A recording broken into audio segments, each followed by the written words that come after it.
Olá! Na videoaula de hoje vamos falar de alguns aspectos que precisamos ter em mente para construirmos a escola que queremos. Hoje vamos refletir sobre como o gestor é visto como peça fundamental no processo de implementação e avaliação do ensino e o desafio do uso das novas tecnologias em sala de aula. Fique com a gente! Para entender o papel da escola e como ela avalia seu progresso, o progresso do aluno e a incorporação de novas tecnologias, vamos saber mais sobre os desafios da gestão escolar, o trabalho em equipe do gestor escolar e do coordenador pedagógico, a avaliação da aprendizagem e integração com avaliações externas, as tecnologias digitais no processo de gestão de ensino e aprendizagem, as inovações ao processo escolar. Uma das principais características dos novos tempos na educação é a mudança na forma como encaramos o tempo. Antes, a escola se fixava em ensinar o passado. Hoje, a tendência é preparar os alunos para o futuro, antecipando as transformações que chegam a todo momento e as que ainda chegarão. O projeto político-pedagógico é um instrumento fundamental da gestão. Eu até diria, é uma ferramenta que o gestor tem à sua disposição no sentido maior de fazer com que esse documento sirva como um guia da gestão. Ou seja, é a identidade da escola que está presente no projeto político-pedagógico. A ideia maior do projeto político-pedagógico é fazer com que a escola tenha um rumo, saiba os seus caminhos, por onde de fato ela vai, vamos dizer assim, fazer a sua caminhada e onde se quer chegar. A gestão escolar, assim como a docência, é uma atividade complexa e especial que envolve um conjunto de ações que não se limitam apenas à administração, mas ao conhecimento do ambiente em que se desenvolve o conhecimento. A base teórica da gestão escolar é voltada para a administração, mas a experiência do dia a dia revelou que o conhecimento humanístico é tão importante quanto a gerência escolar. O projeto político-pedagógico é um instrumento de gestão de grande relevância para o trabalho do gestor escolar, pois ele é a própria identidade da escola. O projeto político-pedagógico deve conter os pressupostos que orientam as ações mais amplas da escola. Ele é um guia que traz as concepções pedagógicas, sociológicas e epistemológicas que fortalecem as definições didático-metodológicas e avaliativas que são desenvolvidas no interior da escola até a sala de aula. Na gestão escolar, a função da direção aparece em sua máxima expressão em duas figuras, no diretor escolar e no coordenador pedagógico. A função de diretor escolar exige o cuidado com as ações para a implementação do projeto pedagógico da escola e o acompanhamento de forma mais ampla do trabalho docente. É importante destacar que a direção escolar age como instância final para solucionar as situações de conflito no interior da escola. As pesquisas têm indicado, especificamente sobre a formação do gestor escolar, que o gestor, para efetivamente ele poder compreender a sua ação, especificamente como gestor, é necessário que ele tenha realizado o que é, eu diria, o espírito maior do sentido do fazer pedagógico. O sentido do pedagógico está na docência. Então, a gestão da escola requer um conhecimento muito, eu diria, delimitado daquilo que é a ação docente na sala de aula. Então, o bom gestor nasce na sala de aula, ou seja, a experiência docente é fundamental para que na gestão da escola o gestor possa, compreender nos processos pedagógicos melhor, orientar, agir, ou seja, dominar um saber fazer que é próprio da gestão, mas que parte da experiência da docência. Os desafios da gestão escolar, eles estão muito presentes hoje, gente, a partir das exigências que está fixado como um grande acordo nacional, ou seja, o pacto maior que nós temos, que está limitado no Plano Nacional de Educação, no Plano Estadual de Educação e no Plano Municipal de Educação.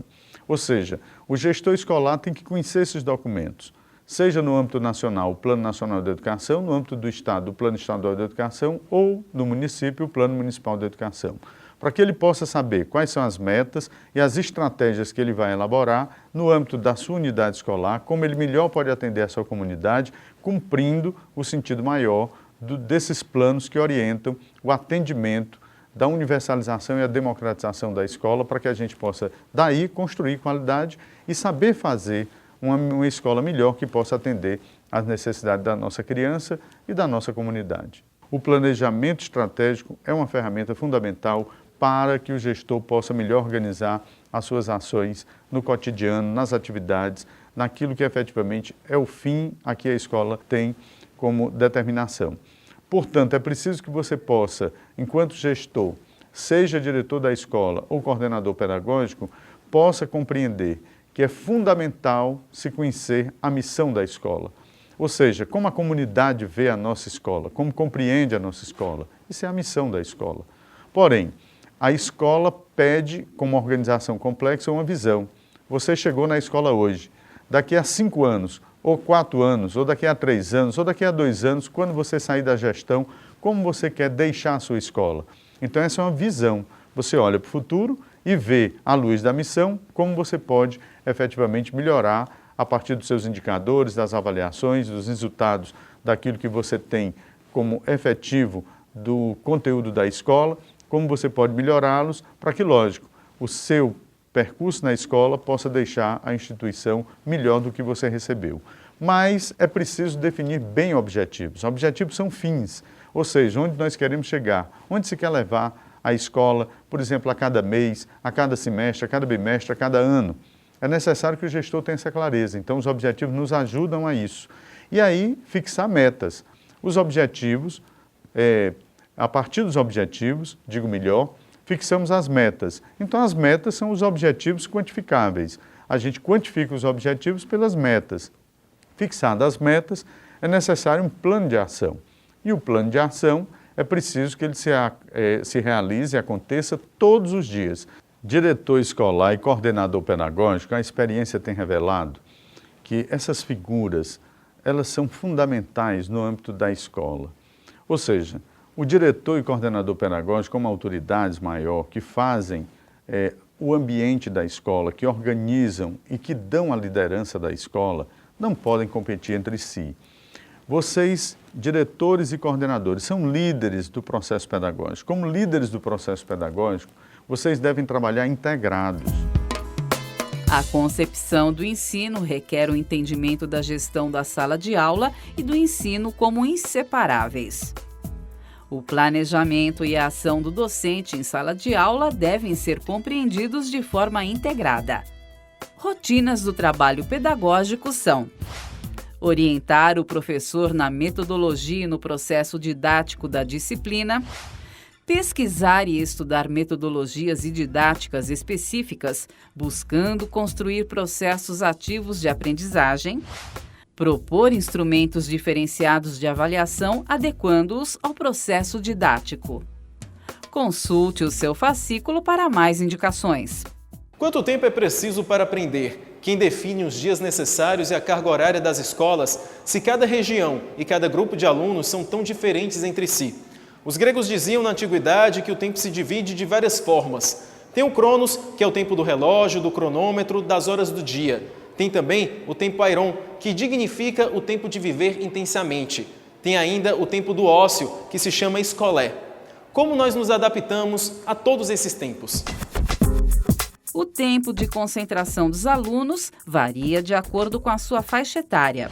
Para crianças com 3 anos de idade, o tempo de concentração varia de 2 a 4 minutos. Para crianças do primeiro ano do ensino fundamental, o tempo varia de 5 a 7 minutos. Para adolescentes do ensino médio, o tempo sobe de 16 a 18 minutos. E para os adultos da educação superior, sobe para 20 a 30 minutos. O tempo pedagógico é fundamental que o gestor possa compreendê-lo à luz da organização da escola. Eu recomendaria que o tempo pedagógico ele está, primeiro, na própria organização da carga horária maior da escola. 200 dias letivos, 800 horas. Isso se faz no cotidiano. E no cotidiano, a gente regula isso, no tempo pedagógico, pelo calendário escolar. Então, quando a gente monta o calendário escolar, ali já está o tempo pedagógico. Porém, o tempo pedagógico da gestão é diferente do tempo pedagógico da docência. O tempo pedagógico da docência vai requerer outros elementos. O fundamental é a sala de aula, a gestão da classe, a gestão do grupo. Então, é preciso que o professor saiba que alguns elementos que movem a docência, inclusive aí o tempo pedagógico, tem que ser muito bem cuidado. Na medida que o professor gasta tempo com os ruídos em sala de aula, as pesquisas têm revelado que isso tem atrapalhado muito o desempenho da ação docente para a aprendizagem. Ou seja, o tempo pedagógico pode comprometer a gestão da aprendizagem. Então, nesse sentido, eu diria para vocês, quando o professor inicia uma aula, ele gasta aproximadamente em torno de 10 a 15 minutos numa introdução à aula. Depois, propriamente, desses 15 minutos é que ele vai efetivamente entrar na aula. Ou seja, quando ele começa a usar os elementos didáticos, mover o seu trabalho no sentido de dar conta do conteúdo que está planejado ali no seu plano de trabalho. E esse conteúdo, ele vai ter aproximadamente, do ponto de vista didático, uma referência de 30 minutos para que o aluno efetivamente possa ganhar sua atenção. Porém, quando o professor começa a observar que na sala de aula, o aluno já começa a ter uma certa dispersão, isso vai se dar entre 25 e 30 minutos, essa dispersão, ou seja, é preciso que o professor atente para o tempo pedagógico da aprendizagem. Ali já começa a comprometer a aprendizagem se o professor não mudar. Então, planejei uma aula expositiva, faça uma exposição de 25 minutos, 30 minutos. Os meninos começam a ficar inquietos, mude, faça mudança, mova uma nova atividade, faça uma atividade de grupo, monte uma questão, elabore uma síntese, de forma que você chama de novo a atenção dos alunos para energizá-los até o final da aula. Uma das formas mais comuns de medir se o aluno entendeu a matéria discutida em sala de aula é através das avaliações. Mas será isso suficiente, levando em consideração a pedagogia dos dias atuais? É difícil avaliar e ser avaliado. Porém, eu diria para vocês, hoje nós temos mais clareza do ato de avaliar. Nós já estamos, no que a ciência da avaliação nos toca, na 5ª geração da avaliação. Ou seja, são muitos acúmulos de investigação, de pesquisa, de estudos sobre a avaliação. Nesse sentido, eu diria para vocês, a avaliação, ela inicia como um processo de medidas, mas a avaliação hoje ganha muito mais contornos diferenciados do que simplesmente medidas. O que é medidas aqui? Não é só dar uma prova, aplicar a prova e dar uma nota no final. E o aluno, ou a aprendizagem do aluno, ser uma medida por uma escala, ou seja, por uma nota. Vejam, aqui eu estou pontuando daquilo que a gente chama avaliação da aprendizagem. Avaliar a aprendizagem é diferente de dar nota. É preciso que a gente possa ter um rigor sobre, efetivamente, daquilo que fazemos, ou seja, na sala de aula, como agimos, preocupados se o aluno realmente aprende. Se ele aprende, e quando a gente avalia para, efetivamente, tomar pé, de fato, do que ele aprendeu. E do que não aprendeu, como nós podemos recuperar isso no tempo pedagógico. Então, nesse sentido, eu diria para vocês, a avaliação da aprendizagem, ela move uma especificidade do fazer docente na atividade específica ali na sala de aula. Porém, hoje, nós temos as avaliações externas. Por exemplo, o Prova Brasil, o Provinha Brasil, o ANA, o SAEB, o Enem, o PISA, são avaliações de larga escala. São avaliações externas à escola. Eu até diria, todas as avaliações, inclusive aquelas que fazem parte do Sistema Municipal de Avaliação, elas são avaliações externas à escola. O que é que essas avaliações, no sentido maior, desejam? Avaliar o sistema, ou seja, a produtividade do sistema. E a produtividade do sistema é a qualidade, ou seja, daquilo que a sociedade nos pede, como professores, como gestores escolares. Nós estamos dando conta? A avaliação quer saber isso. Ou seja, nós queremos saber daquilo que fazemos no âmbito da aprendizagem, se efetivamente os nossos alunos estão aprendendo e como estão aprendendo. Então, a avaliação externa, ela vai avaliar o sistema, vai tentar compreender como as ações que nós estamos construindo todos os dias na escola, seja o gestor escolar, o diretor e o coordenador ou o professor na sala de aula, estão impactando na mudança do aluno. O sistema de avaliação da sua escola é suficiente para abraçar todas as nuances do ensino? No começo dessa videoaula, falamos sobre o papel do gestor e como ele pode interagir com o resto do corpo técnico que trabalha na escola. Passamos também pela compreensão do papel do diretor pedagógico e do desafio de aprender e avaliar os alunos. Agora, vamos falar sobre as implicações das tecnologias digitais no processo de gestão de ensino e aprendizagem e sobre como aliar as inovações ao processo escolar. Os computadores podem ajudar os gestores escolares na busca de soluções criativas para problemas complexos de alocação.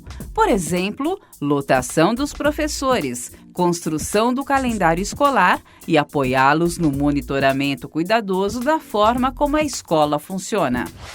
Sistemas de informação escolar podem fornecer aos gestores as informações necessárias para o planejamento, a formulação de políticas e a avaliação. Nós vivemos hoje na sociedade da informação. Esse foi um conceito cunhado já há algum tempo pelo sociólogo espanhol Manuel Castells.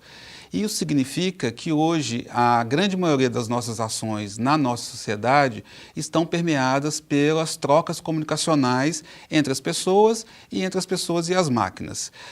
Esse processo está muito vivo e hoje as escolas tentam se reinventar para se adequar a essa nova realidade em que nós estamos vivendo. Isso tem representado já há alguns anos alguns desafios para a escola e particularmente para os gestores da escola que se deparam com novas questões e novos problemas no seu dia a dia relacionados então às tecnologias digitais. O processo de informatização das escolas no Brasil, particularmente as escolas públicas, não é novo. Esse processo tem se desenvolvido desde a década de 70, quando o governo desenvolveu as primeiras iniciativas para tentar trazer os computadores, até então muito escassos, muito caros, né, e que era uma grande novidade, inclusive para a nossa sociedade, com a finalidade primeira de gerar possíveis melhorias na aprendizagem dos alunos. De lá para cá, essa presença dos computadores aumentou bastante na nossa sociedade, como todos nós sabemos, né? Mas particularmente na escola, isso não teve a mesma dimensão que a gente observa no nosso dia a dia, né? Então, enquanto no nosso dia a dia nós estamos rodeados de tecnologias, né? Agora, tecnologias móveis que para muitas pessoas estão continuamente conectadas à internet, né? Então, os fenômenos que nós chamamos da ubiquidade e da conectividade, né? No caso da escola, esses elementos ainda apresentam alguns desafios para fins de aprendizagem, de ensino e também para fins de gestão. De acordo com o programa BIOD, que vem do inglês Bring Your Own Device, que tem a tradução de Traga Seu Próprio Equipamento, a tônica da educação do século XXI é a de que se aprende em qualquer lugar, a qualquer hora. Os alunos irão trazer seus próprios dispositivos para a escola, se o currículo permitir, e incentivar o seu uso.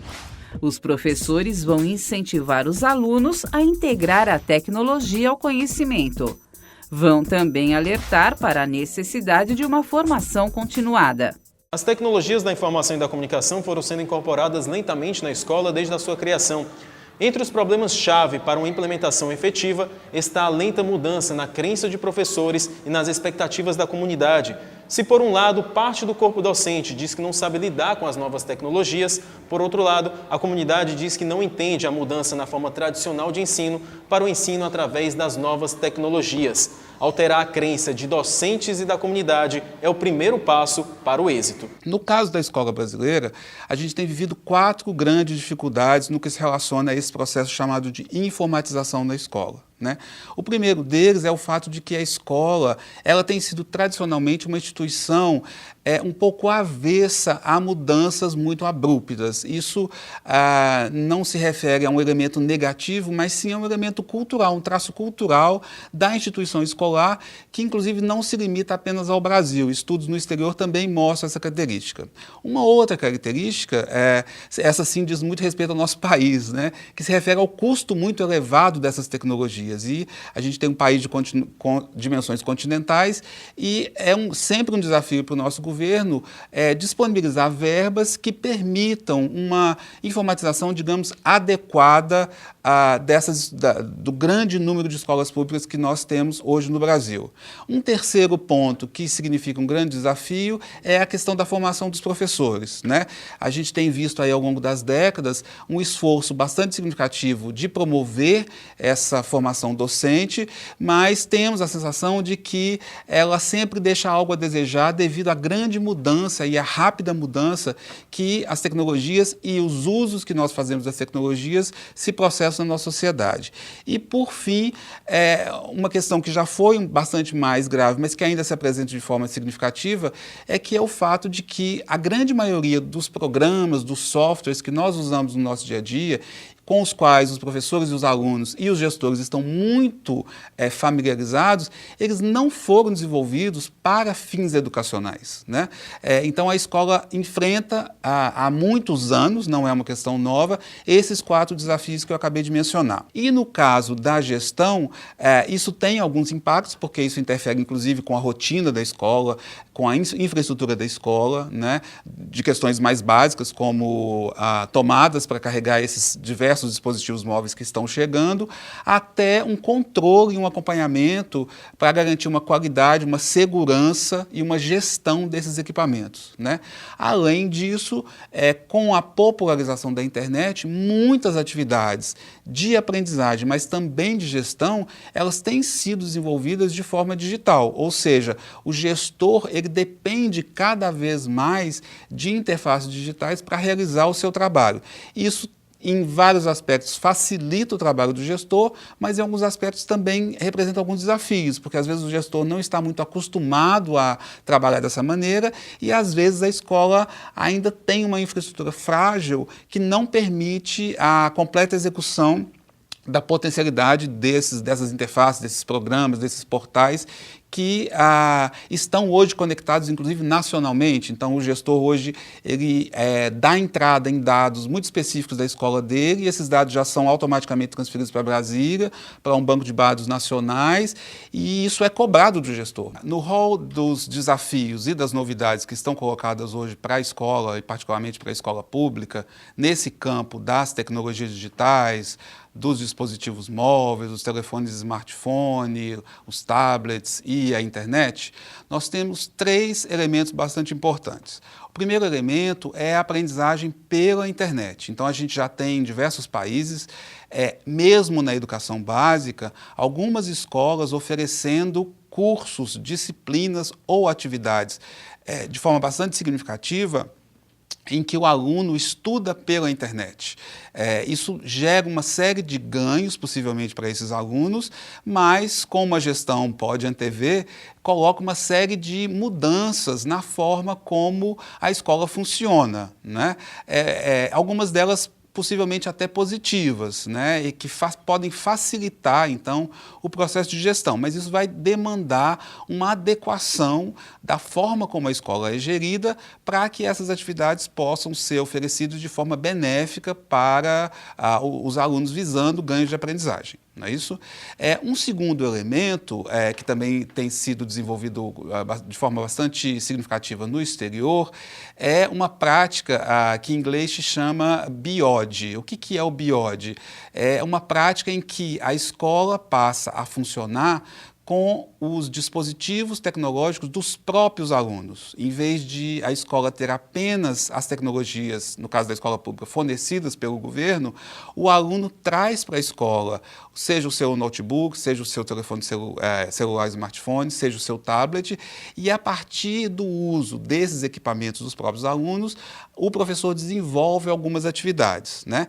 Essa é uma prática ainda não muito comum, mas já existe em diversas escolas de outros países, né? E ela demanda toda uma preparação que pode e deve ser coordenada pela gestão da escola.